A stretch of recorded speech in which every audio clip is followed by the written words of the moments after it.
একটি শিক্ষণীয় গল্প। তো ভিডিওটা সবাই শেষ পর্যন্ত দেখবেন। হঠাৎ খেয়াল করলাম আজ রাত 12টায় আমার এমবির ম্যাচ শেষ হয়ে যাবে। এখন এই কয়েক ঘন্টার মধ্যে আমাকে 50 জিবি এমবি শেষ করতে হবে। পুরাই দিশেহারা হয়ে গেলাম আমি। কি করব, কেমন করে খরচ করব এত অল্প সময়ে এতগুলো এমবি? কিছু কি ডাউনলোড করব, নাকি ভিডিও দেখব, নাকি নিউজ ফিডটা ঘুরে শেষ করব সব? আবার ভাবছি কিছু এমবি পোস্ট করে না হয় শেষ করি, না হয় কোনো ভিডিও ডাউনলোড করি। আসলে কি করব কিছুই বুঝতে পারছিলাম না। এত মূল্যবান এমবি গুলো এভাবে নষ্ট হয়ে যাবে, কোনো কাজেই আসবে না আমার।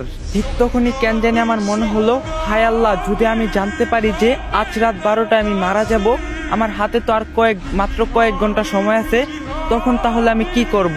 নামাজ পড়বো, নাকি কোরআন তিলাওয়াত করব, নাকি নিজের গুনাহের জন্য মাফ চেয়ে নিব, নাকি মনের ইচ্ছাগুলো পূরণ করব?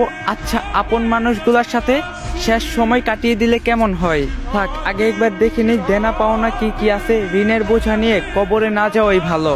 ও আল্লাহ, বলে দাও আসলে কি করব এই অল্প সময়ের মধ্যে? আসলে কি করা উচিত? আপনারাও একটু ভেবে দেখুন তো। সত্যি যদি জানতে পারেন যে এই দুনিয়ায় আজকেই আপনার শেষ দিন, তখন আপনি কি করবেন? কি করে আপনার মহামূল্যবান সময়টাকে নিজের রবের সন্তুষ্টির পথে বানাবেন? আসুন, সময় থাকতে আমরা নিজেদেরকে বদলাই। আল্লাহ আমাদের সবাইকে হেদায়েত দান করুক, আমিন। তো গাইস, যদি ভিডিওটা ভালো লাগে বেশি বেশি করে কপি লিঙ্ক করে দিবেন, কারণ আইডিয়া ফিউজ আছে, আইডিয়া আনফ্রিজ করে দেন। আর আপনারা যদি এখন থেকে ইসলামিক ভিডিও দিতে বলেন, অবশ্যই কমেন্টে বলবেন, কারণ আপনাদের কমেন্টের উপরে ভিডিও বানান। আপনারা যদি বলেন ইসলামিক ভিডিও দিতে, তাহলে ইসলামিক ভিডিওই দিন। তো আর কথা বাড়াইলাম না, ভিডিওটা বেশি বেশি করে কপি লিঙ্ক করে দেন। তো আজকের ভিডিও এই পর্যন্তই ছিল। সবাই ভালো থাকবেন, সুস্থ থাকবেন। আল্লাহ হাফেজ।